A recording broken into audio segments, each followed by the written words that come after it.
चलो देखो बच्चों, आज हम लोग कुछ इंपॉर्टेंट चीजें पढ़ने जा रहे हैं, ठीक है, जिसमें हम लोग ऑर्बिट पढ़ेंगे, ऑर्बिटल्स पढ़ेंगे, सबशेल्स पढ़ेंगे, है ना। तो कुछ चीजें पढ़ रहे हैं, उनको देखते हैं, उनको समझते हैं, ठीक है।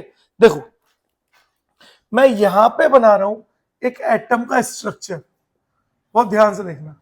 मैंने बनाया एक एटम का स्ट्रक्चर। तो एटम के स्ट्रक्चर में ये क्या है? ये है ऑर्बिट। क्या है ये? ऑर्बिट। तो अगर हम यहां पे लिखे, देखो लाइट तो नहीं आ रही है। अगर हम ऑर्बिट की बात करें, ऑर्बिट या शेल की बात करें, है ना, ध्यान से देखना और समझना एक बार। तो ये ऑर्बिट है। तो ऑर्बिट या शेल क्या होता है? एक वो फिक्स पाथ जिस पर इलेक्ट्रॉन रिवॉल्व करते हैं around the nucleus is called orbit. पढ़ा है? बोर ने बताया था, रदरफोर्ड ने उससे पहले बताया था कि orbit is a fixed circular path where electrons are revolve around the nucleus। ठीक है। अब ऐसे तो देखो बहुत सारे ऑर्बिट्स हो सकते हैं, इस तरह के तो बहुत सारे ऑर्बिट्स हो सकते हैं ना। तो हुआ क्या, देखो और ऑर्बिट बना देता हूं, और बनाऊं, देखो और बना दिए, ये दिख रहे हैं ऑर्बिट्स। अब ऑर्बिट्स में जो फर्स्ट शेल है, जो फर्स्ट शेल है यानी जो फर्स्ट ऑर्बिट है, उसका नाम होता है के। तो इसका नाम है के। तो फर्स्ट का नाम क्या होता है? के। सेकंड का नाम एन, थर्ड का एम, फोर्थ का एन। तो इस तरह से नाम बढ़ते जाते हैं, है ना। तो first shell is K, second shell is L, third shell is M, fourth shell M, N, and so on. ऐसे ही होगा। बोलो, पता चला क्या? ऑर्बिट समझ आया क्या होते हैं? अब देखो, ऑर्बिट के अंदर ही होते हैं सब ऑर्बिट। ऑर्बिट के अंदर ही क्या होते हैं? सब ऑर्बिट। जैसे ये ऑर्बिट है, तो इसमें मैं सब ऑर्बिट्स बना रहा हूं। देखो, सब ऑर्बिट्स या सब शेल बोल सकते हैं ना। S, p, d, F, F, है ना। तो ये सब क्या है? ये सब है सब शेल। क्या है? सब शेल। या इन्हीं को आप और क्या बोल सकते हो? सब ऑर्बिट बोल सकते हो। बोलो, पता चल रहा है? तो अगर मैं आपसे बोलूं सब शेल, तो सब शेल क्या है? देखो, sub shell is s, p, d, f. ये सब क्या है? सब शेल्स है। तो आप पहचान पाओगे सब शेल क्या है? पहचान पा रहे हो? थर्ड देखो, थर्ड हम बात कर रहे हैं किसके बारे में? दिस इज द, अच्छा थर्ड क्या ऐसे लिख देते हैं ना इसको भी, ऑर्बिटल। ऑर्बिटल, है ना। ऑर्बिटल क्या होते हैं? न्यूक्लियस के आसपास का वो रीजन जहां पे इलेक्ट्रॉन डेंसिटी मैक्सिमम हो, वो क्या होते हैं? ऑर्बिटल्स होते हैं। यानी अगर मैं बोलूं तो मैं क्या बोल सकता हूं? Region around the nucleus where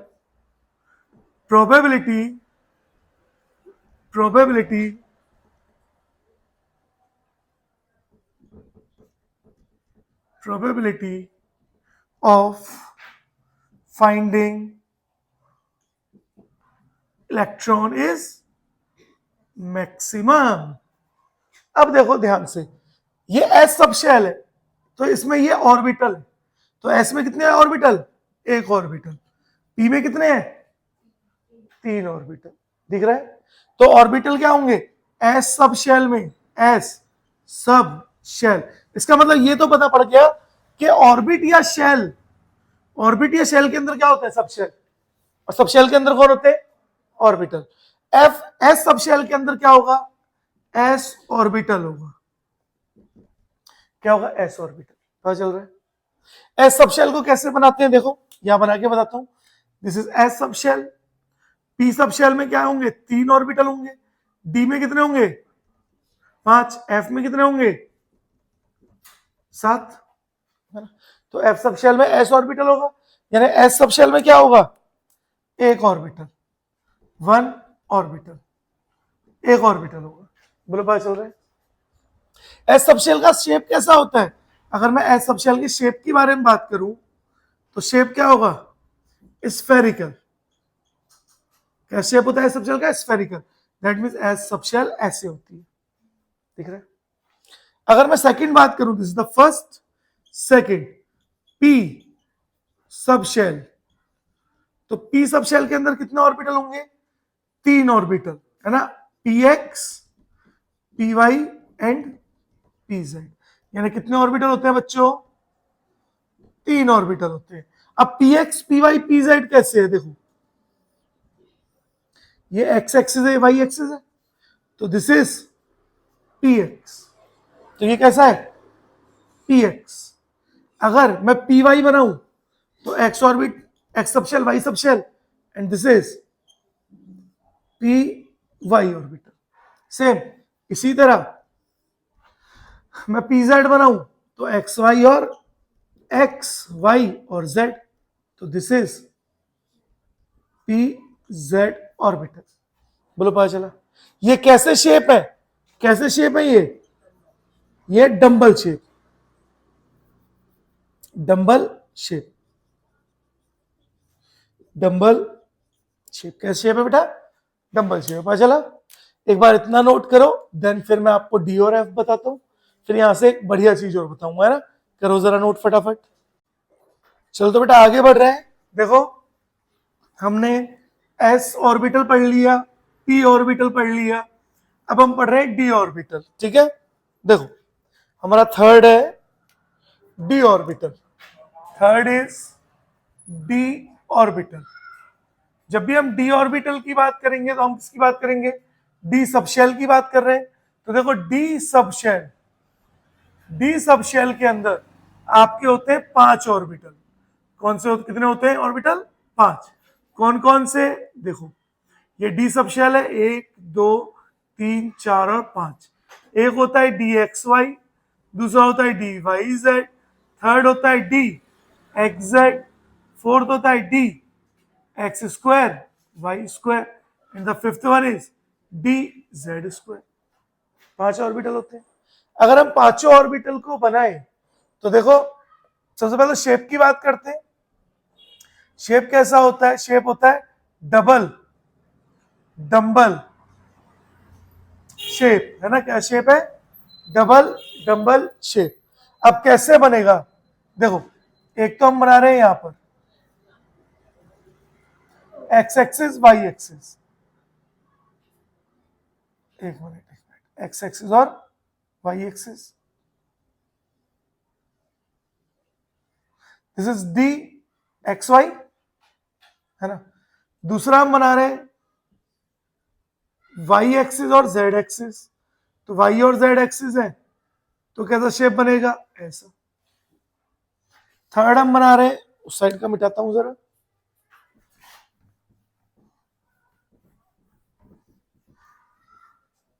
third हम बना रहे हैं डी एक्स जेड, यानी एक्स एक्सिस और जेड एक्सिस,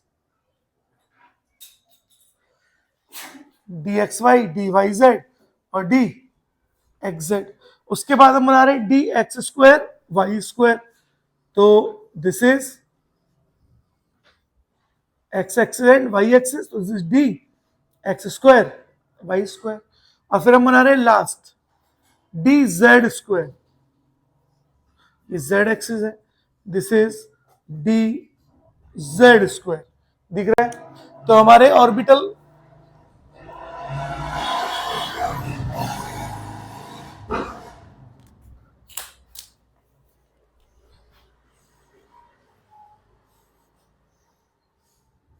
तो हमारे 5 ऑर्बिटल्स है, दिख रहे हैं अपने को? पांचों पता चल गए। इसके बाद हम बात करेंगे किसके बारे में? एफ सबशेल के बारे में, यानी एफ ऑर्बिटल। तो देखो, जैसी हम बात करेंगे एफ सबशेल के बारे में, तो हम बात कर रहे हैं किसके बारे में? F subshell, fourth F orbital. F orbital में आता है बेटा आपका एफ सबशेल, और एफ सबशेल में कितने ऑर्बिटल होते हैं? 7 ऑर्बिटल्स होते हैं। कितने ऑर्बिटल्स होते हैं? 7 ऑर्बिटल्स। ठीक है, 1 2 3 4 5 6 और 7, 7 ऑर्बिटल्स होते हैं ना। अब एफ सबशेल का स्ट्रक्चर कैसा होता है? देखो, एफ सबशेल आपका हम ऐसे बना सकते हैं,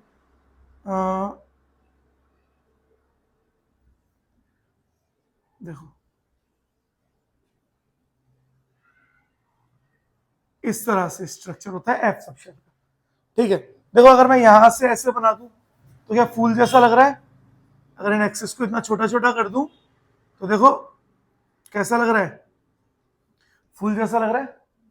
इसका मतलब जो एफ सबशेल है उसका जो शेप होता है वो होता है, या तो आप बोलोगे कॉम्प्लेक्स या फिर आप बोलोगे फ्लावर शेप। कॉम्प्लेक्स शेप होगा या फिर फ्लावर शेप होगा, बोलो पता चला? ठीक है, अब इसमें हम जैसे यहाँ पे डिवाइड किया तो डिवाइड नहीं कर रहे कि बहुत ज्यादा कॉम्प्लेक्स हो जाएगा। क्लियर है? अब सुनो, अगर हम बात करें एटम के स्ट्रक्चर की, कि एटम का स्ट्रक्चर बनाओ, तो आज तक आपने क्या पढ़ा कि एटम का स्ट्रक्चर कैसा होता है? बीच में न्यूक्लियस और चारों तरफ shell. This is the structure of atom. लेकिन रियल में एटम का ऐसा स्ट्रक्चर होता ही नहीं। आज तक जो हम पढ़ते हैं ना कि एटम का ऐसा स्ट्रक्चर ये है ही नहीं, एटम का ऐसा स्ट्रक्चर होता ही नहीं है। आज तक हम गलतफहमी में जी रहे थे। ज्यादातर लोगों को पता ही नहीं एटम का स्ट्रक्चर कैसा है ना। ज्यादातर लोगों को बोलो बताओ एटम का स्ट्रक्चर बनाओ, वो ऐसे बनाएंगे, ऐसे सोलर सिस्टम का स्ट्रक्चर है ना। तो एटम का स्ट्रक्चर ऐसा नहीं होता। फिर एटम का स्ट्रक्चर होता कैसा है? देखो मैं एटम का स्ट्रक्चर बना रहा हूं। देखो सबसे पहले, अब तक जो आप ये जो स्ट्रक्चर पढ़ रहे थे ना एटम का, ये ऑर्बिट्स यानी शेल के अकॉर्डिंग पढ़ रहे थे। लेकिन अब हम किसके अकॉर्डिंग पढ़ते हैं? ऑर्बिटल्स के अकॉर्डिंग पढ़ते हैं। किसके अकॉर्डिंग? ऑर्बिटल्स। बताओ, सबसे पहले आता है 1s ऑर्बिटल, है ना। अभी हम पढ़ेंगे ना तो देखेंगे। सबसे पहले आता है 1s ऑर्बिटल। एस ऑर्बिटल कैसा होगा? ऐसा होगा। और इलेक्ट्रॉन डेंसिटी देखो दिख रही है, ये डॉट डॉट क्या है? ये इलेक्ट्रॉन डेंसिटी है। ये बीच में कौन है? ये बीच में न्यूक्लियस है। ये बीच में कौन है? न्यूक्लियस है। तो कौन आया? 1s। 1s के बाद कौन आएगा? 2s। 2s subshell. 2s subshell में भी स्ट्रक्चर ऐसे ही होगा। अब ये 3 डायमेंशन में देखो आप, ये 3 डायमेंशन में है। यानी पहले एक सर्कल, उसके ऊपर फिर एक सर्कल और, है ना। और अब 2s के बाद क्या आता है? 2p। तो 2p कैसे आएगा? देखो px आया, py आया, pz आया। 2p के बाद क्या आएगा? 3s। तो अब क्या आया? 3s orbital. देखो ये सब इलेक्ट्रॉन्स हैं। ये ऑर्बिटल होते क्या है? वो रीजन जहां पे इलेक्ट्रॉन हो, और हम इलेक्ट्रॉन ही तो देखते हैं एटम में, दिख रहा है। अब 3s के बाद क्या आया? 3p। अब 3p बनाऊंगा तो 3p कैसे बनाऊंगा? यहां से फिर से एक ऐसा और ऐसा, यहां पर फिर से एक ऐसा, फिर से एक ऐसा, यहां पर फिर से एक ऐसा और फिर से एक ऐसा। दिख रहा है? देखो रंगोली जैसा लग रहा है ना। हाँ, तो इसी को बोलते हैं हम लोग हमारा इलेक्ट्रॉन क्लाउड मॉडल। कौन सा मॉडल है? सबसे एडवांस मॉडल। कैसा मॉडल है? सबसे एडवांस मॉडल है इलेक्ट्रॉन क्लाउड मॉडल। तो अब तक आप ये जो मॉडल पढ़ते हैं ना, एटम का ऐसा स्ट्रक्चर नहीं होता, एटम का ऐसा स्ट्रक्चर होता है। ठीक है, इसी को वेव मैकेनिकल मॉडल भी बोलते हैं। और क्या बोलते हैं? Wave mechanical model. तो वेव मैकेनिकल मॉडल, यही क्या है आपका? वेव मैकेनिकल मॉडल है, जो सबसे एडवांस मॉडल है। तो इसका मतलब हम लोग किसके हिसाब से एटम को एक्सप्लेन करते हैं? ऑर्बिटल्स के अकॉर्डिंग एक्सप्लेन करते हैं। बोलो पता चला? कोई डाउट है? एक बार बनाओ, देन स्टार्ट करते हैं क्वांटम नंबर्स, जो हमें और हेल्प करेंगे इन चीजों को जानने में, है ना। एक बार नोट करो। चलो तो अब आगे बढ़ते हैं और बच्चों नेक्स्ट टॉपिक है इसी के अंदर क्वांटम नंबर्स, है ना। देखते हैं क्या होता है क्वांटम नंबर्स, ठीक है। देखो हम लोग बात कर रहे हैं किसके बारे में, हमारा टॉपिक है क्वांटम नंबर, क्वांटम नंबर्स। देखो क्या होते हैं क्वांटम नंबर्स, क्या काम है क्वांटम नंबर्स का। तो क्या करता है, हमें इलेक्ट्रॉन का एड्रेस बताता है क्वांटम नंबर। किस चीज के बारे में इंफॉर्मेशन देगा, इलेक्ट्रॉन के एड्रेस के बारे में, है ना। तो हम क्या बोल सकते हैं, provide information, information about address of an electron, electron के एड्रेस के बारे में हमें क्या करता है, इंफॉर्मेशन देता है। अब क्वांटम नंबर बहुत इंपॉर्टेंट है, यहां से हर साल नीट और जेईई में एक क्वेश्चन आता ही आता है, तो ये फिक्स है और बहुत आसान है ना। बस एक बार ध्यान से समझना है, फिर आराम से इसको कर लोगे, है ना। ज्यादा राम कहानी नहीं लिखवाऊंगा, डायरेक्ट बताऊंगा ताकि हमारे पास क्वेश्चन हो, कि हमें मेन क्वेश्चन ही करने हैं ना, ठीक है। देखो सुनो, हम लोग 4 तरह के क्वांटम नंबर्स पढ़ते हैं। सबसे पहला पढ़ते हैं प्रिंसिपल क्वांटम नंबर, जिसको डिनोट करते हैं एन से। सेकंड हम लोग पढ़ेंगे एजीमुथल, एजीमुथल या फिर उसी को हम बोलते हैं एंगुलर, एंगुलर क्वांटम नंबर, जिसको आप डिनोट करते हो किससे बेटा, स्मॉल एल से। देन थर्ड आप पढ़ते हो मैग्नेटिक क्वांटम नंबर, जिसको आप डिनोट करते हो स्मॉल एम से। द लास्ट इज फोर्थ, जिसको हम बोलते हैं स्पिन क्वांटम नंबर, जिसको आप डिनोट करते हो बेटा एस से। तो आप 4 तरह के क्वांटम नंबर पढ़ते हो, principal quantum number, azimuthal quantum number, magnetic quantum number and spin quantum number. देखो सुनो, सबसे पहले तो हम बात कर रहे हैं यहां पर प्रिंसिपल क्वांटम नंबर, एजीमुथल और मैग्नेटिक। ये तीनों के तीनों क्वांटम नंबर जो हैं, ये मैथमेटिकली डिराइव्ड फ्रॉम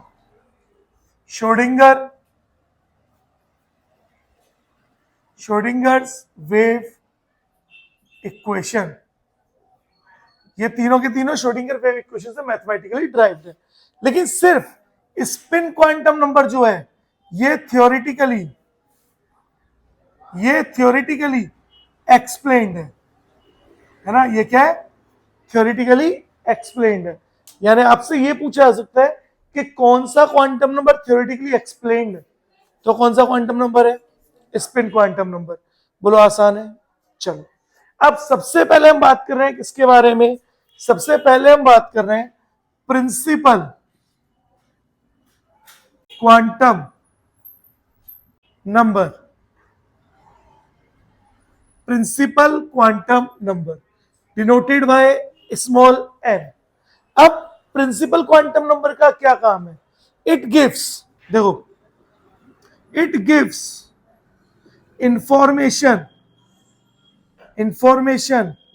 अबाउट, किसके बारे में इंफॉर्मेशन देगा, about shell and energy of shell.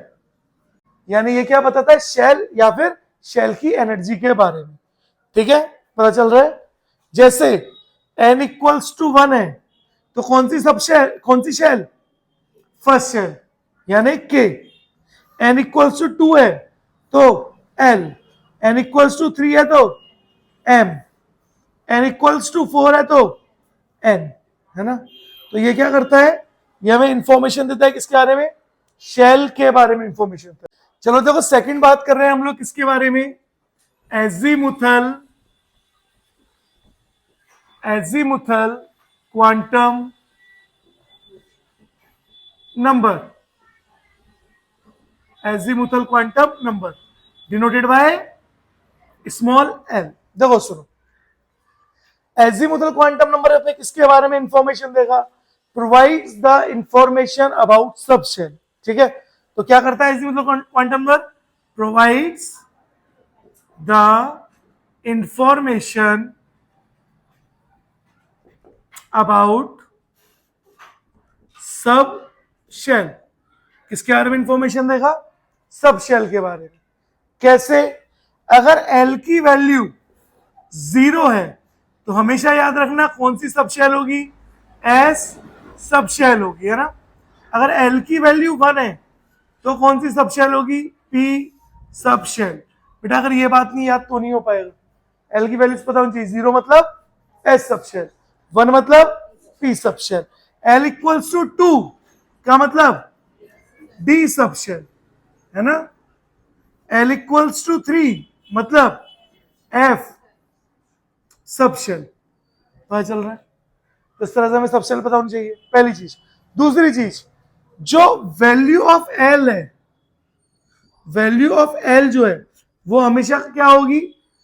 0 to n minus 1। L की वैल्यू हमेशा 0 से n माइनस 1 होगी। पता चला? दूसरी चीज हमेशा याद रखना, जो एल की वैल्यू है वो हमेशा लेस देन होगी किससे? n से। यानी एल की वैल्यू क्या होगी? n से हमेशा, और हमेशा कम होगी। बराबर भी नहीं हो सकती, हमेशा क्या होगी? कम होगी। कैसे? देखो, अगर मैंने यहाँ n की वैल्यू लिखी और यहाँ पे l की वैल्यू, अगर n की वैल्यू 1 है तो l की वैल्यू क्या होगी? 0 से n माइनस 1। 1 माइनस 1 इज, यानी 0 0 का मतलब 0। तो ये फर्स्ट शेल है। n इक्वल्स टू 1 का मतलब फर्स्ट शेल। तो फर्स्ट शेल में सिर्फ कौन सी सब शेल आती है? s, 1s, देन फिर 2s आता है, 2p आता है ना। n की वैल्यू अगर 2 है तो क्या होगा? 0 और 1। यानी यहां पे सिर्फ कौन आया? s। लेकिन सेकंड शेल में s और p दोनों आते हैं, तभी तो हम बोलते हैं 1s2, 2s2, 2p2, है ना। तो 2 के साथ s भी आ रहा है और p भी आ रहा है ना। अगर n की वैल्यू 3 है तो 0, 1 और 2, यानी s, p और d। इसलिए तो 3s, 3p और 3d होता है। क्या 2d सुना है कभी? नहीं सुना है ना। ऐसी n की वैल्यू अगर 4 है तो 0, 1, 2, 3 और sp, d और f। तभी तो 4f होता है, 4f होता है, 3f कभी भी नहीं होता। समझ आ रहा है? आसान है, बता पाओगे? तो ये क्या है आपका? Azimuthal quantum number. उसके बाद आओ मैग्नेटिक क्वांटम नंबर। अभी इसके क्वेश्चंस भी करेंगे, है ना। अब आओ मैग्नेटिक क्वांटम नंबर पे कि क्या बोलता है मैग्नेटिक क्वांटम नंबर। देखो, मैग्नेटिक क्वांटम नंबर प्रोवाइड करता है इंफॉर्मेशन अबाउट ऑर्बिटल। किस बारे में इंफॉर्मेशन देगा? ऑर्बिटल के। तो थर्ड है हमारा मैग्नेटिक क्वांटम नंबर। किसके बारे में information? Denoted by small m। Provides information about orbitals. किसके बारे में इंफॉर्मेशन देगा बेटा? ऑर्बिटल्स की। ठीक है, क्वांटम नंबर छोटा सा है लेकिन बहुत इंपॉर्टेंट है ना। अब देखो समझो, जो m की वैल्यू होगी, जो वैल्यू ऑफ m, ऐसे लिखते हैं, वैल्यू ऑफ m जो होगी वो हमेशा -l टू +l होगी। यानी m की जो वैल्यू है वो हमेशा लेस देन या फिर इक्वल टू होगी हमेशा l के। बोलो याद रहेगा कैसे? देखो, यहां पे मैंने लिखा n, यहां मैं लिख रहा हूं l और यहां लिख रहा हूं m। अगर n की वैल्यू 1 है तो l की वैल्यू क्या होगी? 0।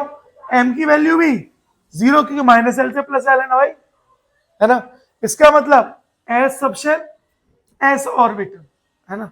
n की वैल्यू 2 है तो एल की वैल्यू क्या होगी 0 और 1, और 1 मैक्सिमम कितना है 1, तो माइनस एल से प्लस एल यानी -1 0 और +1। अब जो छोटा वाला है वो तो अपने आप कवर हो जाएगा ना अंदर, तो आपसे बड़ी वाली वैल्यू देखो एल की, छोटी तो अपने आप ऑलरेडी कवर होती जा रही है ना, यानी ये क्या हो गया पी एक्स पी वाई और पी जेड, दिख रहा है। सेम अगर एन की वैल्यू 3 है तो एल की वैल्यू क्या होगी 0 1 और 2, तो बड़ी वाली वैल्यू देखो -2 -1 0 +1 और +2, यानी dxy dyz dxz dx2 y² and dz²। ये x² -y² नहीं है, x² y² है, वो डैश है, वो माइनस नहीं है। पता चल रहा है क्या इस तरह से आप वैल्यू बता सकते हो। लास्ट फोर्थ उधर बताता हूं, है ना, ताकि फिर अपन लोग क्वेश्चन करेंगे ना। अच्छा वो नोट नहीं किया है, कोई बात नहीं, यहां बताता हूं फिर। देखो fourth is spin quantum number, spin quantum number denoted by S. अब याद रखना है स्पिन क्वांटम नंबर गिव्स या provide information about position of electron, किसके बारे में पोजीशन ऑफ इलेक्ट्रॉन के, कैसे ये बताएगा कि इलेक्ट्रॉन क्लॉकवाइज रोटेट कर रहा है या एंटी क्लॉक। क्लॉकवाइज कैसे, मानो मैं एक इलेक्ट्रॉन हूं, अब मैं क्या कर रहा हूं, मैं अपनी जगह पे रोटेट कर रहा हूं ऐसे, देखो या तो मैं ऐसे रोटेट करूंगा या फिर मैं ऐसे रोटेट करूंगा, तो एक रोटेशन है क्लॉकवाइज और दूसरी है एंटी क्लॉकवाइज। तो ये क्या करता है इलेक्ट्रॉन की पोजीशन यानी उसकी रोटेशन बता रहे है ना, ठीक है। तो हम लिख सकते हैं, लिखना चाहें तो दैट इज रोटेशन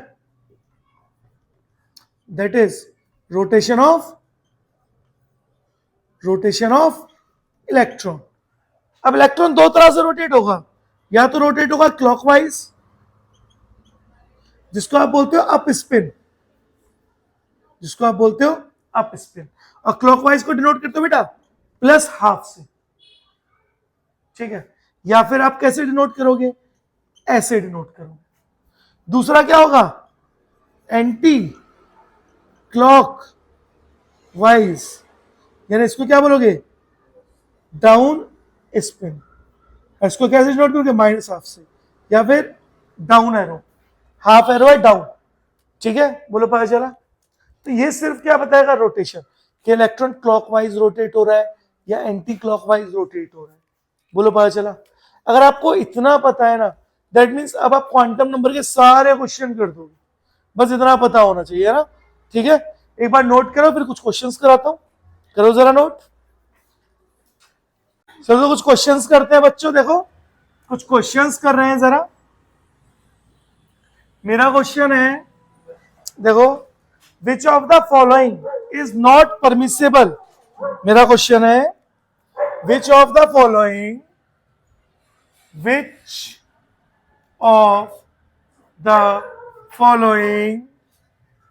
इज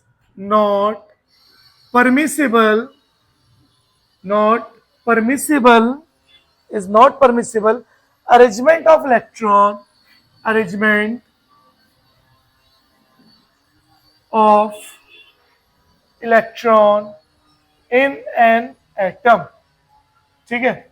और आपको ऑप्शंस दिए हुए n = 3, l = 2, m = -2 and s = -½ second option दिया बच्चों आपको n = 4, l = 0, m = 0 and s = -½ third आपको दिया है n = 5, l = 3, m = 0, s = +½ fourth आपको दिया है n = 3, l = 2, m = -3, s = +½ ठीक है।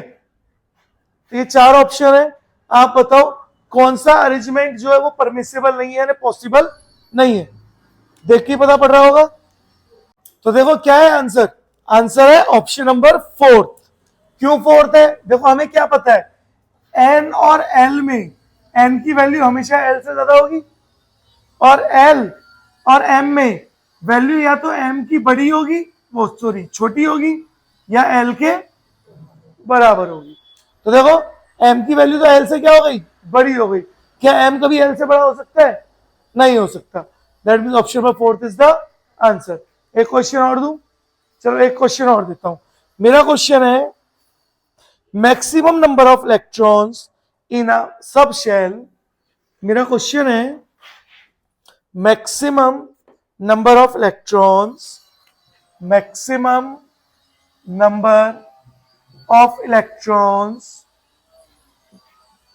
in a subshell, in a subshell, in a subshell with L equals to 3 and N equals to 4। तो आपके ऑप्शंस में दे देता हूं आपको। आपके ऑप्शंस हैं 10, option number second 12, option number third 14, option number 4 16। ठीक है, बताओ जरा। हाँ एकदम, तो आंसर क्या है बच्चों, आंसर इज ऑप्शन नंबर 14। देखो जो सबसे छोटा एस, एस से बड़ा एम, एम से बड़ा एल, एल से बड़ा एन, तो हमें सबसे छोटे को पकड़ो। सबसे छोटा कौन है, एल। अब ऐसा नहीं कि N4 है L3 इसलिए छोटा है, N और L में L छोटा होता है ना, L ज्यादा डिटेल में बता रहे हैं ना अंदर। तो L, अगर हम L इक्वल्स टू 3 की बात करें तो कौन सी सबशेल, F सबशेल। कौन सबशेल, F सबशेल। अगर F सबशेल है तो F सबशेल में कितने ऑर्बिटल होते हैं, कितने, 7। और एक ऑर्बिटल में मैक्सिमम कितने इलेक्ट्रॉन आते हैं, 2। तो एक ऑर्बिटल में मैक्सिमम 2 इलेक्ट्रॉन आते हैं। तो 7 ऑर्बिटल है, तो 2 2 4 2 6 2 8 2 10 12 और 14, तो कितने इलेक्ट्रॉन हुए, 14। पता चल रहा है, बता पाओगे। नेक्स्ट क्वेश्चन दूं, नेक्स्ट क्वेश्चन सेम इसी तरह है। हमारा क्वेश्चन है what is the maximum number of electrons can be associated. Question लिख रहा हूं मैं, है ना, इसको मिटा देते हैं और यहां पे लिखते हैं। देखो हमारा क्वेश्चन है what is the maximum number of electrons, what is the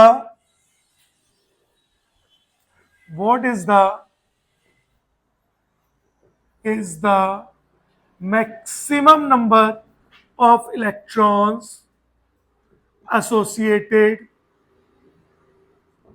with the following, या with the following set of quantum number, with the following set of quantum number।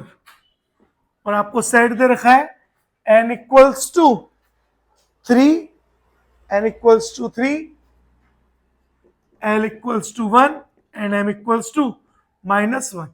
आपके ऑप्शन क्या दे रखे हैं, ऑप्शन है आपके 6 4 6, option number second is 4, option number third is 10, option number fourth is 2। ठीक है, तो जरा लगाओ दिमाग और बताओ क्या होगा आंसर। देखो क्या देखना है, फिर से मैंने क्या बोला, सबसे छोटा सेट देखते हैं। सबसे छोटा सेट कौन है, एम। एम किसके बारे में बताता है, ऑर्बिटल। और एक ऑर्बिटल में कितने इलेक्ट्रॉन होते हैं, एक ऑर्बिटल में कितने, ये ऑर्बिटल है ना, ये भी अकेला ऑर्बिटल है। एक ऑर्बिटल में मैक्सिमम इलेक्ट्रॉन कितने होते हैं, 2। तो आंसर इज 2। तो एम किसके बारे में बताता है, ऑर्बिटल के। और एक ऑर्बिटल में मैक्सिमम इलेक्ट्रॉन कितने होते हैं, 2। तो अगर ऑर्बिटल दिया है तो फिर हमेशा 2 ही इलेक्ट्रॉन होंगे, यानी एम दिया है तो हमेशा 2 ही इलेक्ट्रॉन होंगे। बोलो पता चल रहा है, आसान है, कर पाओगे। अभी क्वांटम नंबर खत्म नहीं हुआ है, खत्म मतलब वैसे खत्म हो गया, लेकिन इसके क्वेश्चंस अभी खत्म नहीं हुए, क्योंकि नेक्स्ट लेक्चर में मैं आपको Aufbau rules, Pauli's exclusion principle, Hund's rule पढ़ाऊंगा, फिर वहां पर भी क्वांटम नंबर यूज होगा।